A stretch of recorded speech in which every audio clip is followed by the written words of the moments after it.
2000년 전에도 그랬고 지금도 그랬고 완전한 교회가 없어요. 목사님 증거 대보세요. 2000년 예수님 당시에도 그랬고 결국은 주인공으로 이 땅에 하나님이 보내주셨지만 십자가에 매달려서 로마의 최고 극형에 사형시킨 걸로 끝났고 그 후에 은혜를 받아서 예수를 핍박한 사도 바울의 은혜가 임해가지고 이제 사도 바울을 이방인의 사도로 쓰기 위해서 주님이 불렀는데 그 사도 바울마저도 한 대 가만 50대 매를 한 대 가만 이 50대 태장을 5번을 맞아가면서 성 밖으로 집어 던져졌고 그래도 하나님이 살려내죠. 그러면서도 13개 교회를 개척하고 하나님의 말씀 복음서만 쓴 게 아니라 13권의 책을 성경에 들어와 있고 그 예수를 핍박했던 그 사람을 통해서 새로운 크리스찬 삶을 우리가 어떻게 살아야 되나 13개 교회의 말씀을 편지를 통해서 우리가 오늘 이 말씀을 보고 있습니다. 그런데 그 사도 바울 서신 중에 고린도 전서라든지 많은 에베소라든지 빌립보서라든지 다 읽어보면 거기 핵심의 내용이 뭔가 진짜 중요한 것이 공동체에서 서로 싸우고 다툼하는 것을 얘기하고 있어요. 깊이 들어가 보면 우리 잘 알다시피 고린도서 2장만 해도 첫 문제가 인사 끝나고 파벌 문제가 나와요. 나는 그리스도파, 나는 바울파, 나는 게바파, 나는 이것도 저것도 아닌 아볼로파. 그래서 이 네 파가 갈라져서 고린도 교회가 시끄럽습니다. 그래서 그 편지를 쓴 목적이 뭐냐? 서로 화합하라 이거였거든요. 그런데 사도 바울이 이 편지 서신을 쓰면서 이 말을 하죠. 나는 심었고 그래요. 그러니까 나무 심는 사람이 중요하긴 하죠. 가장 나는 심었고 그 다음에 물 준 사람이 누구라고 나와요? 세자. 아볼로로 나오죠. 아볼로. 그러니까 기본적으로 알아야 돼요. 오늘 목사님 설교한 내용은 다 외워야 돼. 아볼로. 그러니까 사도 바울이 내로나하고 자랑하는 것이 아니라 나는 심었다. 분명히 너희들이 다 알다시피. 그렇지만 이거를 잘하게 한 사람은 그때 아볼로는 장로격이에요. 물을 준 사람은 아볼로라고 해요. 그러니까 세운 것도 중요하지만 우리가 교회도 개척도 중요하지만 20년 동안 성장하게 하는 것이 더 힘들잖아요. 그래서 사도 바울은 크리하게 얘기합니다. 나는 심었지만 아볼로는 물을 주었고 이 나무를 자라게 하는 사람 누구다? 또 세다. 그러면 안 되는 거예요, 여러분. 그게 개념이 없었기 때문에 교회가 쉽게 흔들리는 거죠. 하나님이시다 그랬어요. 자라게 하는 것은 누구라고요? 하나님이시다. 그러니까 여러분 마음 목사님 열심히 안 해서 교회가 부흥 안 되니 그러면 안 돼. 그러면 여러분 완전히 단칼에 날아가는 거야, 말씀이야. 다만 여러분이 물 줄 때 불평을 하는 거야. 이렇게 주면 더 좋을 것 같은데 저렇게 주면 좋을 것 같은데 당신들이 줘. 그거는 목사가 주는 일이 아니라는 거야. 양육에 대한 문제가. 그래서 3호로부터 해서 목회자 외에 모든 사람이 대장장로. 그래서 어떻게 보면 교회에는 80%가 사모 역할이에요. 말씀 선포하고 강당에서 하는 것은 그렇게 큰 것 같지만 사실은 많지 않다. 자, 목사님이 해피하려고 이 말을 하는 게 아니라 성경 말씀을 우리가 그래서 찾아보려고 하는 것이죠. 자, 오늘 다시 처음에 했던 마태복음 18장으로 가보세요.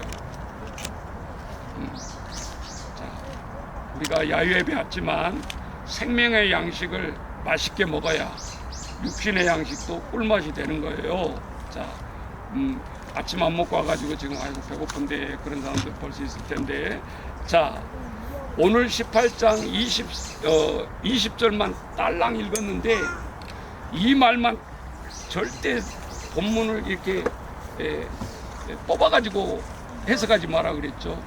자, 이 말만 읽어보면 두세 사람이 내 이름으로 모이는 곳에는 나도 예수님도 그들 중에 있다. 그러니까 교회가 두세 사람만 모이면 예수님이 함께 하시는가 보다 이렇게 해석하면 안 돼. 왜? 이 앞에 말이 18장이 무엇을 의미하고 있는지를 모르고 이 말하면 또 잘못 설교를 할 수 있다 그 말이죠.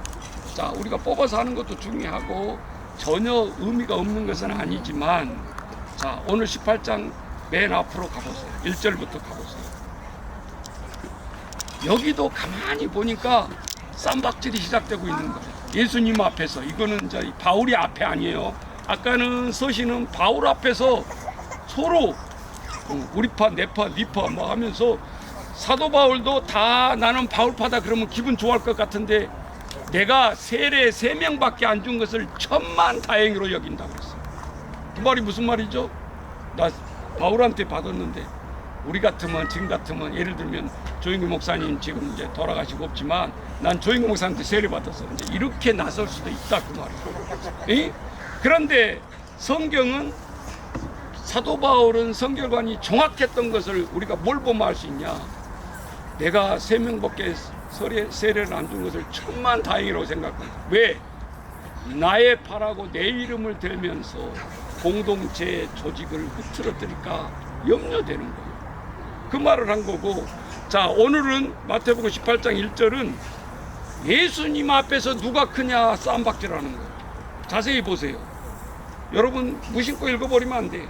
그때 뭐 할 때? 다 군중에 모였고 제자들이 앞에 있잖아요. 제자들이 예수께 나와 이르되 천국에서 누가 큽니까? 우리 세상은 다 똑같은 거요. 대통령 되려고 다 자기가 상대방을 비방해서 결국은 되잖아요. 저 먹은 소년국까지 다 들먹이고 막. 자, 우리는 대기에서 인간의 작전이니까 그렇게 할 수 있어요. 그러나 오늘 18장 1절에 보면 제자들이 마음이 전혀 없었던 게 아니에요. 12제자가 있잖아요. 그 중에 서로 너희들이 이 중에서 나를 팔 거다 그러니까 납니까? 그때도 서로 나서서 얘기했고, 오늘 18장 1절에 보면 천국에서 누가 큽니까? 그러니까 수석 제자 너 베드로, 너 회계본 간원 유다 뭐 이렇게 해줄 줄 알았는가. 그런데 뭐라 그러죠? 갑자기 어린아이 이렇게 어떨결에 따라온 어린아이가 있는데 어린아이를 딱 데리고 나오는 거예요. 그러면서 뭐라고 합니까? 3절 다 같이 읽습니다. 시작. 이르시되 진실로 너희에게 이르노니 너희가 돌이켜 어린아이들과 같이 되지 아니하면 결단코, 강조를 했죠. 결단코 천국에 들어가지 못하리라. 그러니까 사람들이 슬쩍 읽으면 그럼 우리가 다시 어린아이가 되란 소리야? 그렇지 아니죠. 어린아이들과 같이요. 되란 소리가 아니잖아요. 자, 그 다음에 4절 읽어봐요. 시작. 그러므로 누구든지 이 어린아이와 같이 자기를 낮추는 사람이 천국에서 큰 자니라. 제가 카톡방에 오늘 김민석 국무총리 임명된 자 어떻게 새벽에 내 앞에 눈에 탁 그것이 떠올라요. 그래서 시간도 없는데 대충 복가하다가 좀 이렇게 보다 보니까 다 보고 같이 공유하기 위해서 우리 남양주 시장님도 내가 공유를 하고 아침에 꼭 몇 사람 이렇게 공유하는 사람들이 있어요. 왜? 시장님이 이렇게 내가 응원하는 것도 있지만 시를 대표하는 사람이죠. 그래서 늘 이게 흔들리지 않도록 잣대를 들어대고 뭐 당이 틀리든 맞든 좌우지간 띄워서 보시라고 제가 보내드리는데, 오늘 이 그 간증에 들어보면 국무총리가 하는 그 말에 의하면 이런 말이 나오더라고요. 자기의 신조는 여지껏 이렇게 해보지 못했는데 나는 한 자를 따라서 임무를 하고 해나가겠습니다. 그것이 뭐냐? 의라는 거예요.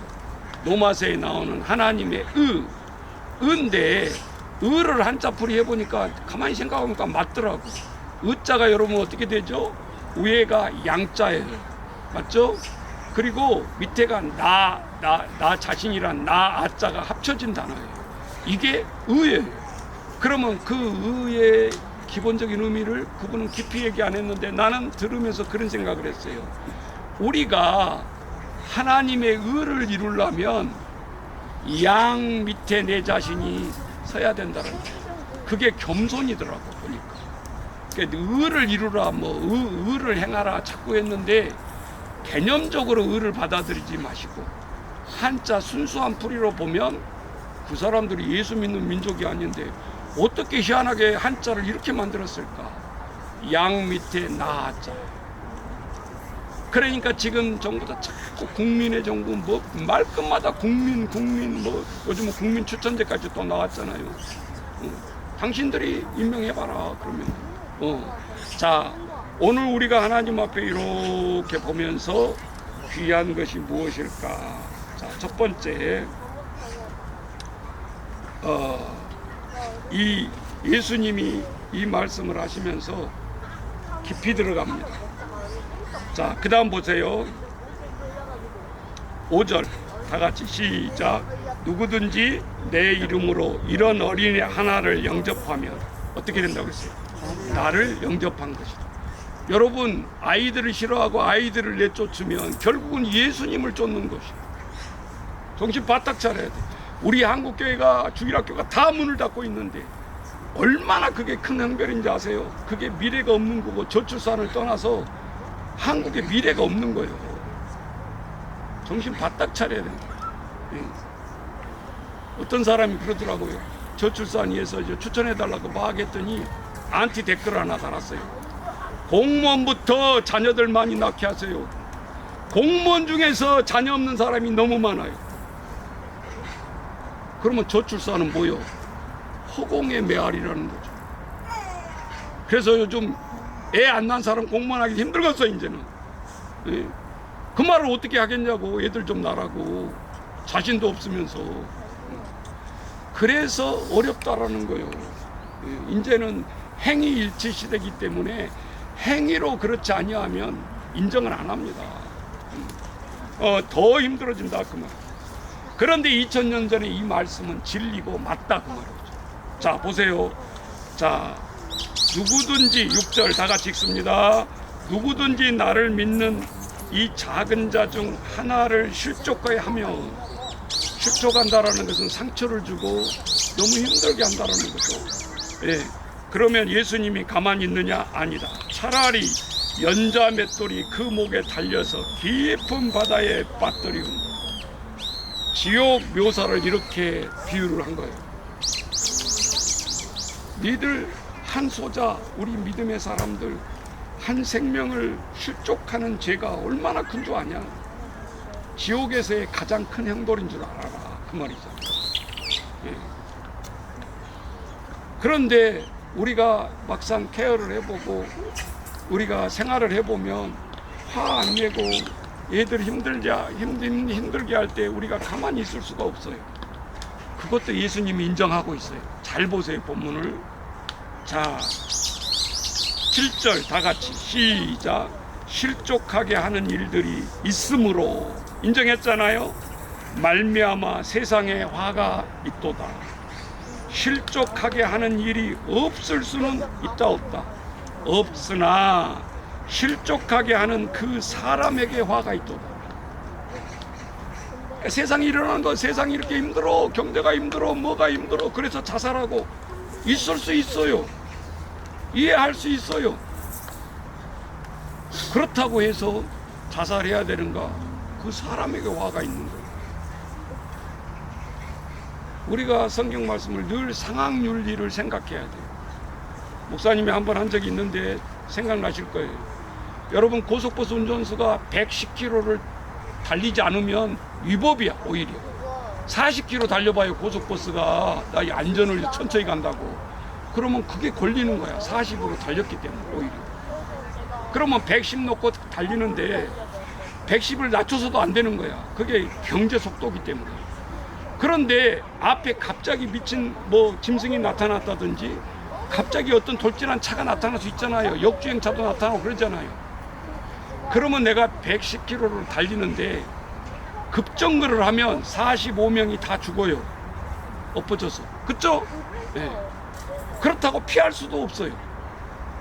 그러면 앞에 50m 전방에 나타났던 사람을 짐승이든 사람이든 죽여야 돼. 이게 기독교에서 뭐라고 하냐면 상황윤리라고 그러는 거예요. 상황윤리. 여러분도 알아두세요. 어쩔 수 없었다 그 말. 그러면 이 사람은 과상치사로 걸릴까요? 무죄일까요? 에? 무죄. 사람을 치어서 죽였지. 과실치상이 아니에요. 왜? 110km 달리는데 50m에서 급정거하면 한 사람을 살리기 위해서 45명이 뒤집어진다 그 말. 그러니까 눈 감고 치울 수밖에 없는 거예요. 그런 사람이 있는가 하면 뺑소니 하다가 치우면 사람이 그래도 살 것 같네. 그러면 한 번 더 깔려서 죽이고 간다고 그러죠. 그거하고는 다르지. 똑같은 윤리인데. 네. 그래서 말씀이 깊어요. 예수님 말씀을 깊이 생각 안 하고 말씀을 전하면 안 된다 그 말이에요. 자, 그런데 뭐라 그러죠? 실족게 하는 일이 없을 수는 없으나 실족하게 하는 그 사람에게 화가 있도다. 그러면 예수님한테 어쩌라고요? 어떻게 하라는 소린가? 8절 다 같이 읽습니다. 만일 내 손이나 내 발이 너를 범죄하거든 뭐하라? 찍어버리라. 아니 한 번 도둑질했다고 그 손을 바로 자른다고 해보세요. 얼마나 악한 건데. 예수님이 명령요 지금 법이 아니요. 그런데 또 생각해 보세요. 뭐라고 그러죠? 내 손이나 내 발이 너를 범죄하거든 찍어내 버리라. 장애인이나 다리로 저는 자로 영생에 들어가는 것이 두 손과 두 발을 가지고 지옥불에 던져지는 것보다 나으니라. 그러니까 그 말을 읽어야 이제 제대로 이해가 되는 거죠. 절대 예수님은 악하게 말한 게 아니죠. 평생 동안 살아야 되는 그 짐을 벗어주는 거예요. 우리가 많은 사람들 보죠. 40년 동안 안전범죄를 꿈꾸다가 하루 부족해가지고 무기징역으로 들어간 사람들이 있어. 잡혀가지고. 범죄는 범죄지만 얼마나 억울해요. 하루만 지나면 안 들어가요. 거꾸로 해석을 해보세요. 하루라도 남아서 정당한 대가를 치르는 것이 하나님의 의다 그 말. 그러니까 오늘 우리가 하나님 앞에 오늘 말씀을 하는데 또 보세요.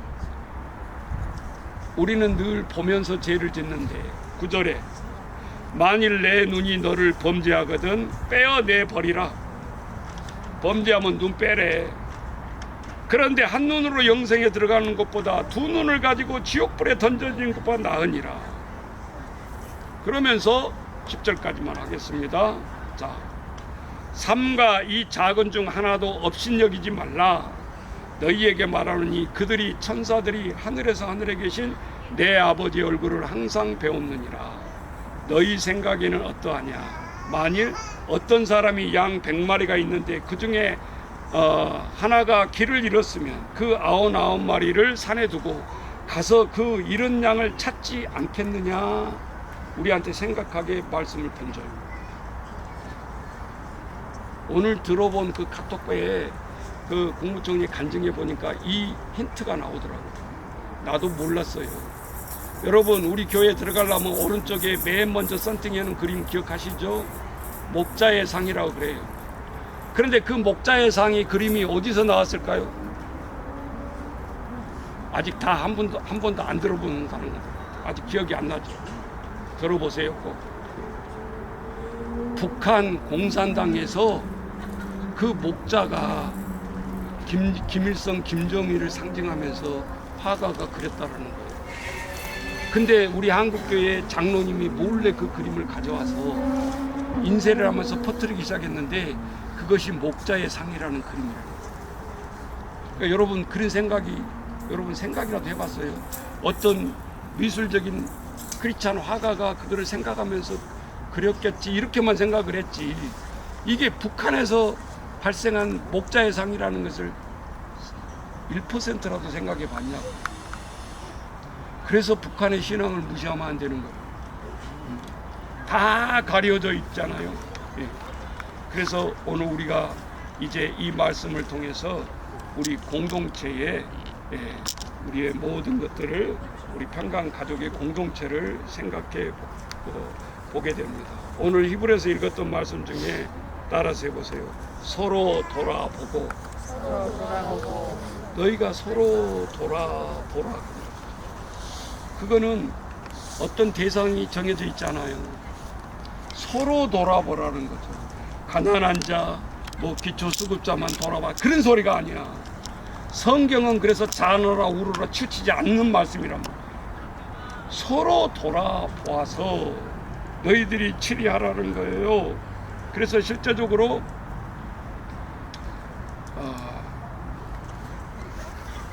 목사님 설교를 준비하면서 결론을 내려봤어요. 2000년대에도 피 터지게 싸우고, 지금도 한국교회면 모든 교회마다, 직장마다, 국가마다 싸움이 그치지 않는데, 이 싸움은 뭐하기 위해서 우리가 한가? 싸워봤자 서로 이익이 될 게 하나도 없어. 따라서 해보세요. 서로 잘해보자고 싸우는 것이다. 맞죠? 정치도 여야가 서로 잘해보겠다고 싸우는 거지. 기싸움하는 거 아니죠. 교회도 마찬가지, 국가도 마찬가지, 직장도 마찬가지. 상사하고 모든 노조원들이 서로 화평 속에 일을 해보자라고 노조가 생기는 거예요. 또 혼자 한 사람으로만 밀고 나가지 못하도록 그래서 노조를 허락하는 거예요. 그런데 오늘 우리가 깨달아야 돼. 우리 여기 결혼하는 사람도 있고, 앞으로 미래에 결혼해야 돼 우리 아이들도 있고, 생각을 혼선해서 우리가 나아가면 안 돼. 따라서 해보세요. 연애는 서로 재밌어서 하는 것이고, 결혼은 서로 어려운 짐을 감당하기 위해서 하는 것이다. 그러니까 연애 따로 결혼 따로 그렇게 얘기하는 거예요. 이제 아셨어요? 그러니까 연애하면서 나랑 결혼해야 되는데 그게 뭔가 잘못된 경우가 하도 많지. 짝사랑으로 끝나버린다. 네. 서로 만나면 좋은 것만 얘기해. 밥 먹다가 방귀 껴도 좋다 그러고. 그런데 결혼해봐, 어떻게 나와요? 아내가 어휴 이렇게 나오는 거죠. 왜 결혼 전에는 방구 냄새도 맛있다고 그러는데 왜 결혼 후에는 뱀 보듯이 하냐 그 말이야. 왜 연애할 때는 김치 담아주면 맛있다 그러고 아부하는데 결혼 뒤에 맞으면 왜 이렇게 쉬냐 그러냐면, 전번에 페레드 나왔잖아요, CF.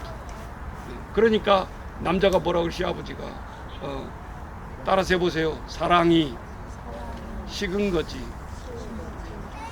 김치를 못 담은 게 아닌 거지. 자, 오늘 우리는 이 모습을 통해서 같이 우리 생각해보는 이 야유예배가 됐으면 좋겠고, 막 좋은 게 좋은 거야 그런 게 아닙니다.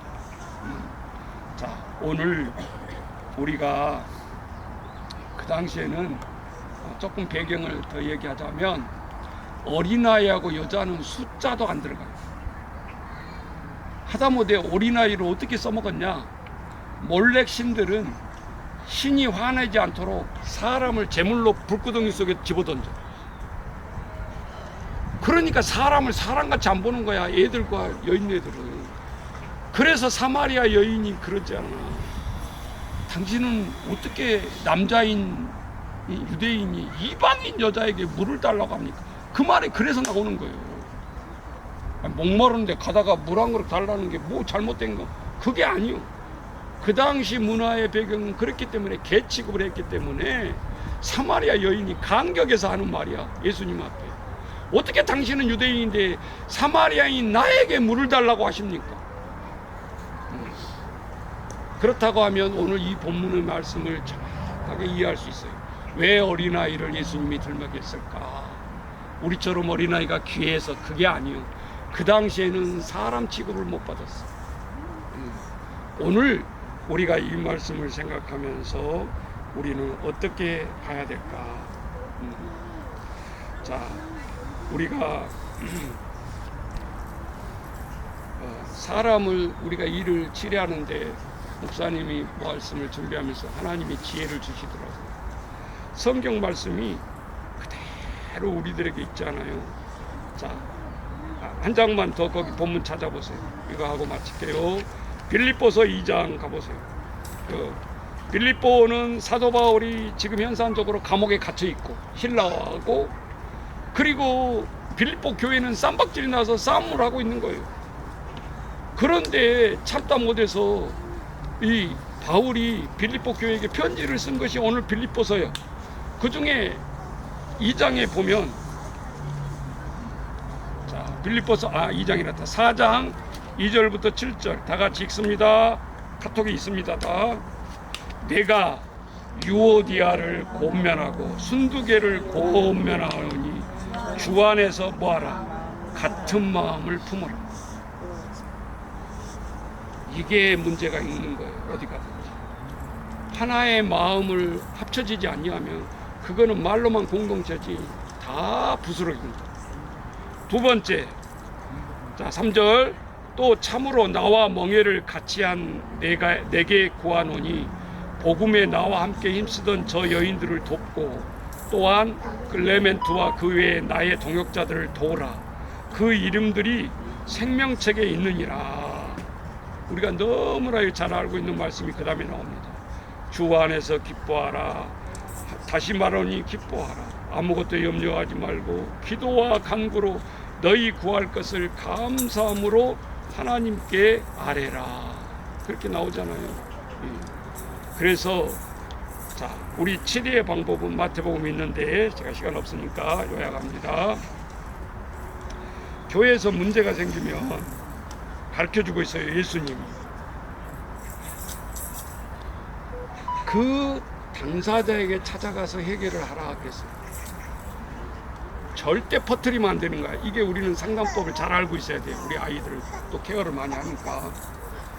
개인적인 아이의 일을 가지고 공동체에 먼저 퍼뜨리면 어떤 일이 생기는가를 가르쳐 주는 거예요. 두 번째, 한 사람이 단도적으로 도저히 해결이 안 돼. 그러면 교회 공동체를 얘기를 하는 거예요. 두세 사람, 장로들과 두세 사람을 불러서 같이 가서 권면하라. 이게 두 번째. 그런데도 말이 듣지 않거든. 자, 두세 사람이 안 됐는. 그러면 그래도 말을 안 들으면 따라서 해보세요. 이방인과 세리처럼 여기라. 예. 끝까지 부둥켜 안으라. 그렇게 하는 게 아니잖아요. 그래서 오늘 우리가 이걸 잘 헤아려야 돼. 자, 상담법이 기본이라는 거죠. 자, 그래 놓고 교회의 직분자들의 권위가 있는 거예요. 두세 사람의 장로와 집사들을 통해서 얘기하라 그랬죠. 자, 이렇게 권위가 있는데 맨 말당부터 뒤집어가지고 막 다 무시하고 막 지끌어 봐요. 그게 우리나라가 잘못되고 있는 거예요. 그래서 실제적으로 이런 부분들을 우리가 잘 말씀을 통해서 우리가 다 함께 같이 가야 되겠고, 우리의 모든 문제가 발생했을 때 우리의 모든 하나님이 주신 권위와 우리에게 주신 모든 상담의 실력과 이 세상 모든 지식과 다 동원해서 1대1로 해보는 거예요. 포기하지 말고. 도저히 내 선에서는 여기까지네. 그럴 때 공동체의 조직을 통해서 퍼뜨리고 나아가고, 그래야 여러분이 권위가 쓰고 여러분이 하나님이 일꾼으로 쓰시는 거예요. 자, 오늘 우리가 조금 업자는 이야기 같지만 우리가 하나님 말씀을 통해서 더 똘똘 뭉친 공동체의 단합이 되고자 오늘 이 말씀을 꺼냈습니다. 오늘 하나님 이 말씀 우리가 깨달으면서 우리가 다 동역자의 역할을 감당하는 저와 여러분 되시기를 주의 이름으로 축원합니다.